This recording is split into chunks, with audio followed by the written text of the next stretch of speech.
Hello, everyone, and welcome back to Franchise by Nguyen Phi Van. Our special guest today is referred to as the godmother of franchising in the Philippines. She is one of the founders of Philippines Franchise Association and also the co-founder of Asia Pacific Franchise Confederation, consisting of 10 different member countries within the Asia Pacific region. Let's meet up with Dr. Bing Siban Limjoko, a very special guest on our show today. Hello, Dr. Bing Lim Joko, a very special guest on my show today. Somebody who is known like the godmother of the Philippines franchise industry. I'm so happy to have you on the show. Thank you so much, Miss Fee. It is an honor also to be featured by no other than the Miss Fee Van Nguyen. Thank you so much. Okay, I'm going to go straight into the questions. You are one of the founders of the Philippines Franchise Association.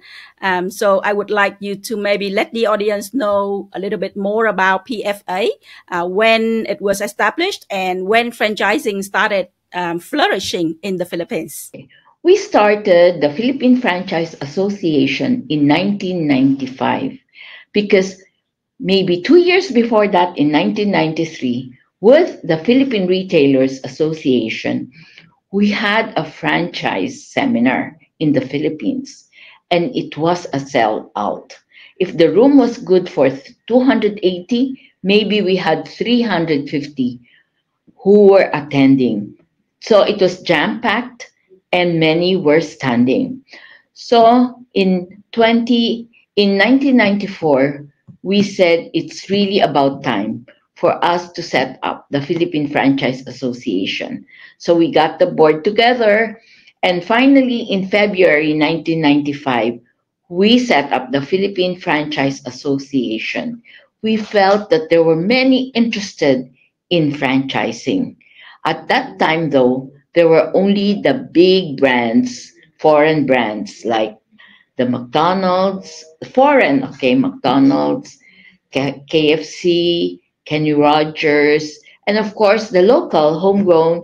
We had, of course, the big Jollibee, we had Max's, and all. They were all mostly big brands that were franchising. So when we set up in 1995, we encouraged many concepts: micro, small, medium franchise concepts. So we really helped them. We gave seminars on how they can grow the franchise business, and we got experts from the US, from the International Franchise Association, to give us seminars on franchising. That is how we help them grow the franchise industry. And henceforth, annually after 1995, we made sure we had a commitment that we will bring in the experts and gurus in franchising from, first it was in the United States, from London and all that, to teach us about franchising. And also, we felt that we needed the Certified Franchise Executive Program in the Philippines. Way back in the early 2000s, I've already worked with Mr. John Reynolds of the IFA and Miss Rose DuPont that we would like to bring the Certified Franchise Executive to the Philippines. Henceforth, since 2002, we were bringing experts to hold the Certified Franchise Executive Program, which is recognized globally. Going back to the franchising industry in the Philippines, Dr. Bing, I would like to understand, what is the total franchise industry value in the Philippines at the moment, and also how is it contributing to the country's GDP at the moment? Okay. At the moment, we have contributed 7.8% to the country's GDP, because how we are able to, even the Secretary of Trade will see, and I can speak to him. He will say, how can we help micro, small, and medium enterprise. And I told him, Mr. Secretary, I want you to look at the big brands. They started small, and we are behind them.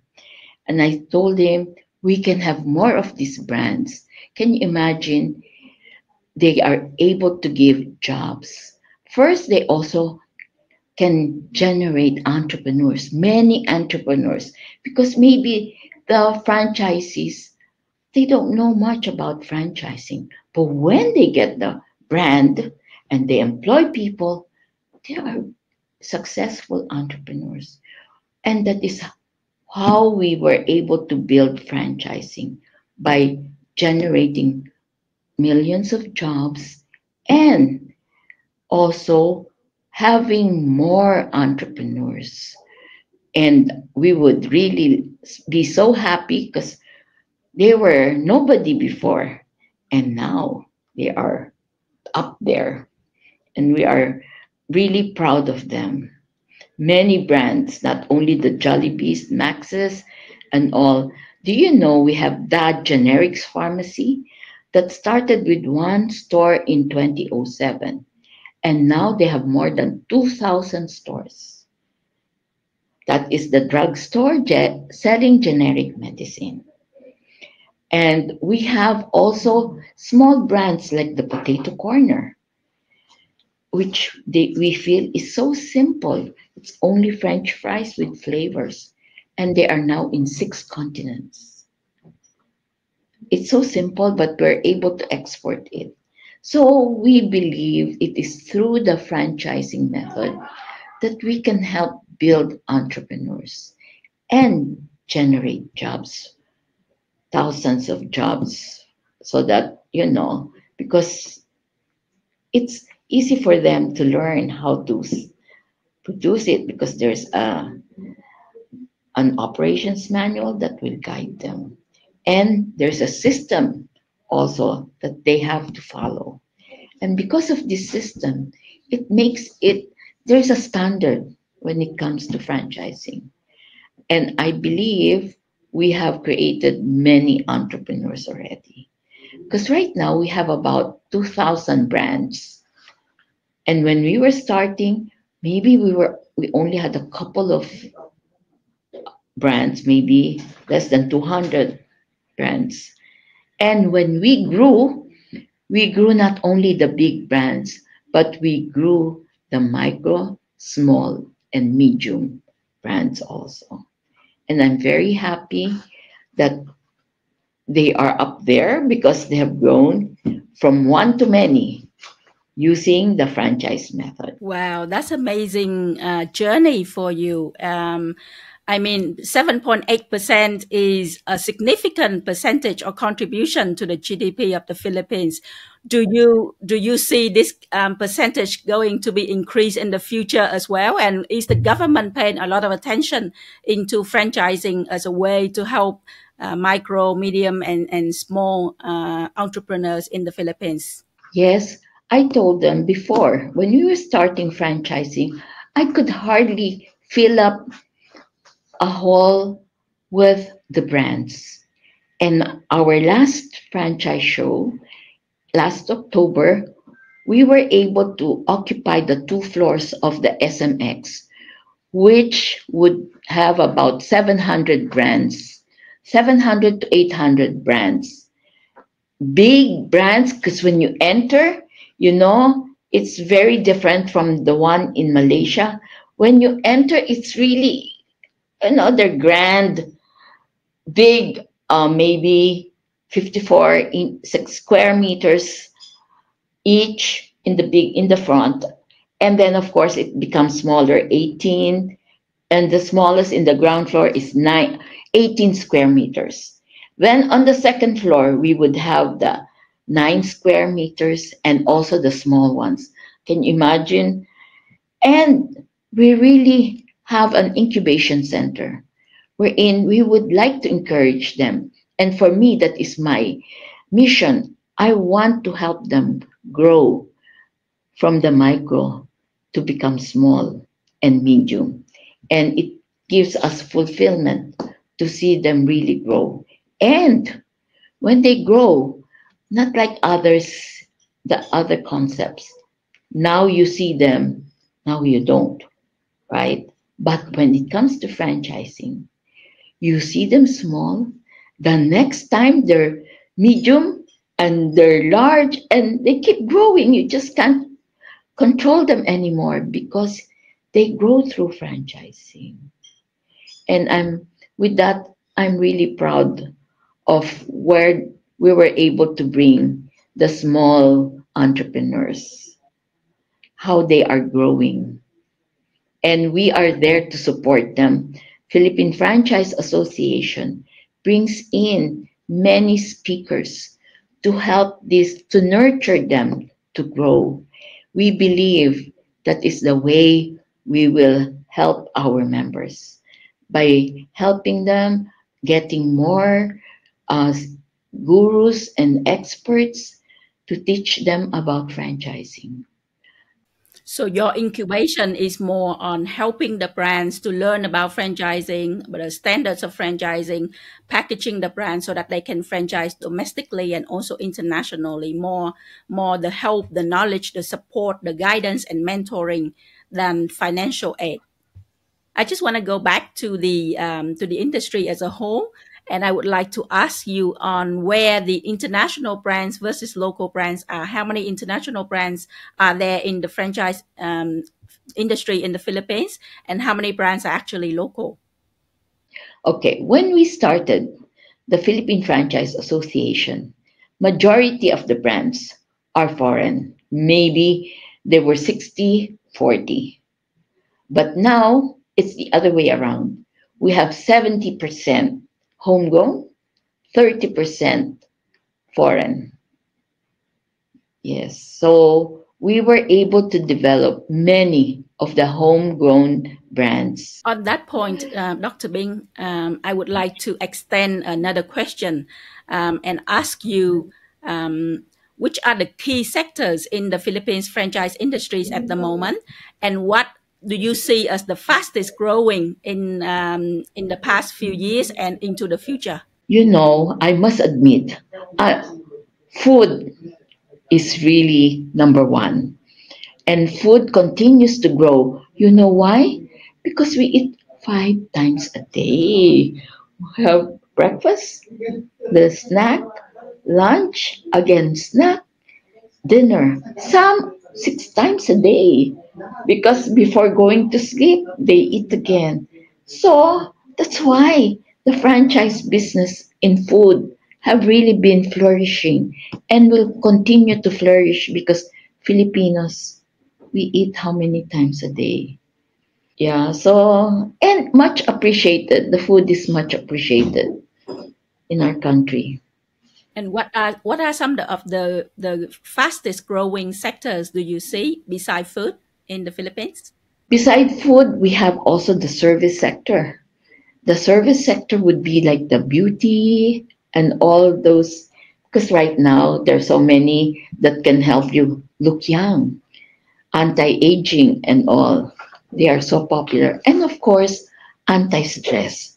When you're working the whole day, you know, you need massage here, massage there, spa and all. That's next. They like in when I say that, it also comes with the, you know, we like the cosmetics that the people use. They also like to use, I think, we're on. And of course, with that, we also have so many, be it the eyebrows, be it the eyelashes, and all. It has become so popular. Franchising has been also for eyebrows, for eyelashes, for so many things that will make you beautiful and anti-aging. It has been popular. And I think as of now, it will be next to food. Wow. Okay. What about the Yeah. retail sector, Dr. Bing? I must admit, the retail sector has suffered, especially with the pandemic. And then after the pandemic, it is already gaining. But I must admit, not yet as much as where it should be. Let us go back to your homegrown brands where you have added a lot of value to the industry. Let me ask you, okay, so there are 70% of homegrown brands in franchising in the Philippines at the moment. What do you think about them? Do you think they are professional already? Do you think they are still learning? What is the state of development of the local brands to date? Uh, I must I must tell you, those that are really established, they have a system in place, and I believe that will really help them. And we believe that when we do the program, it is their strategic planning that's important.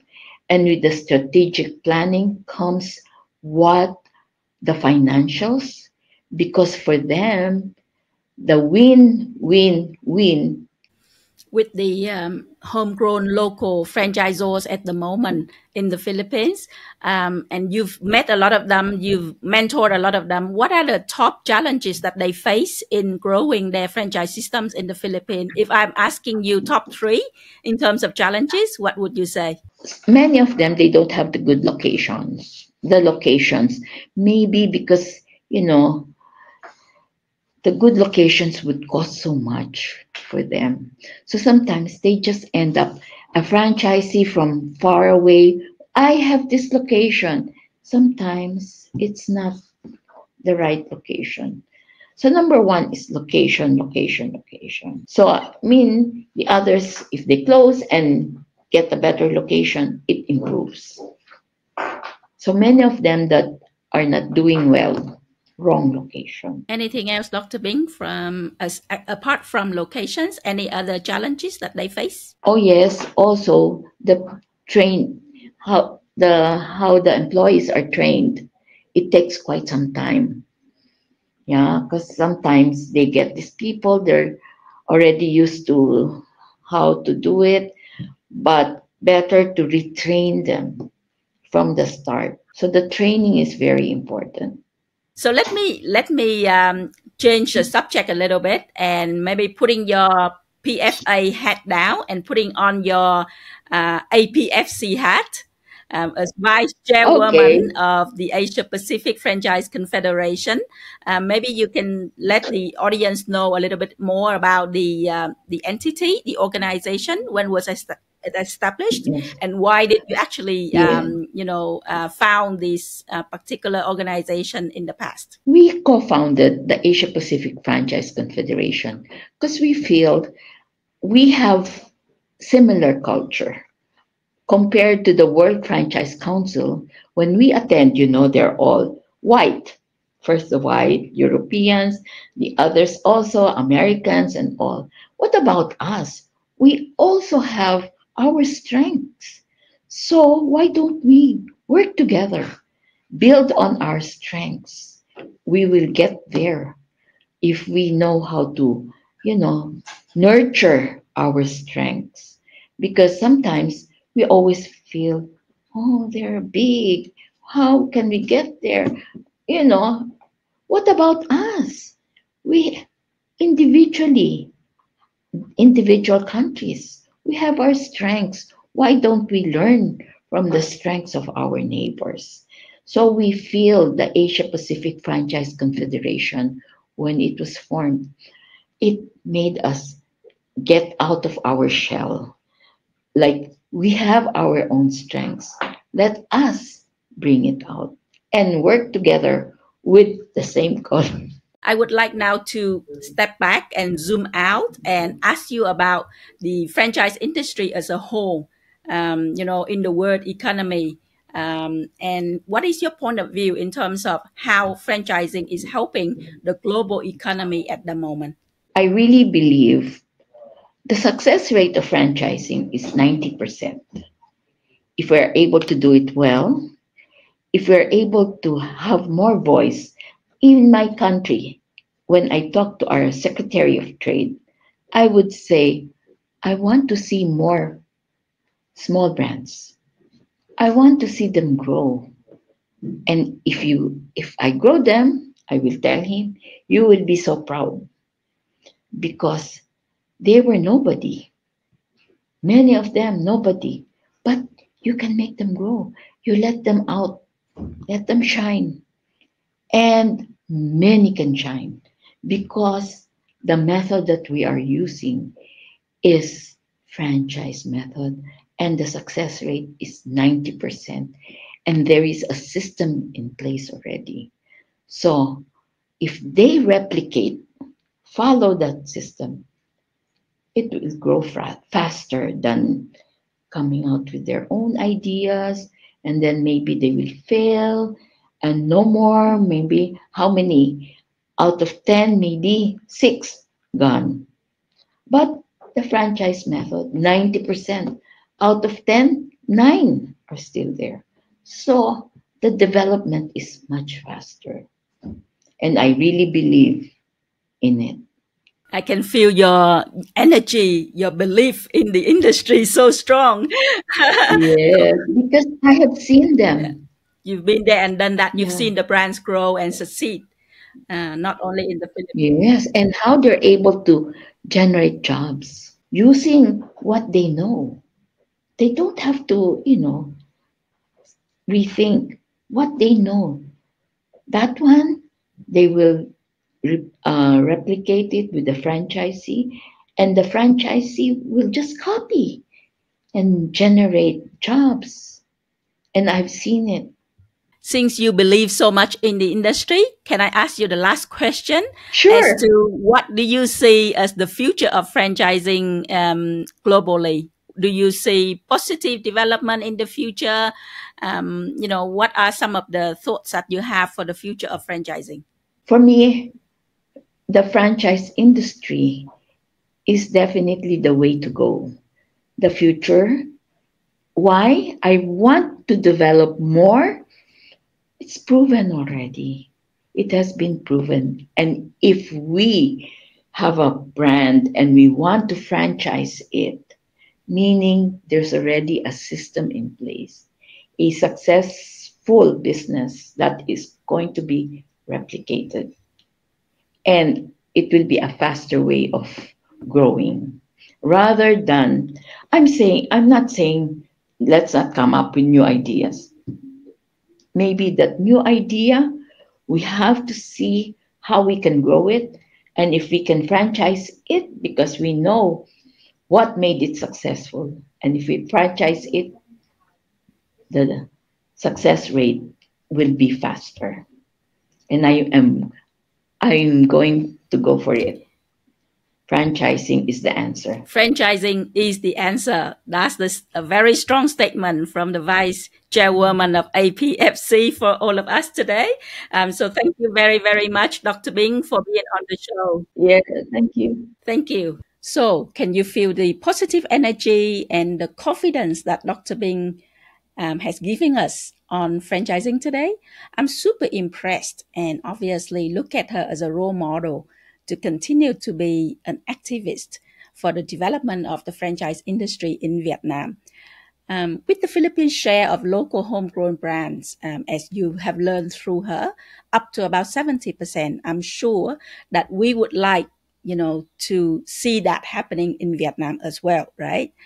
I hope you have learned something about the word of franchising today on the show, and I look forward to meeting you all again soon in our next show. Thank you and goodbye.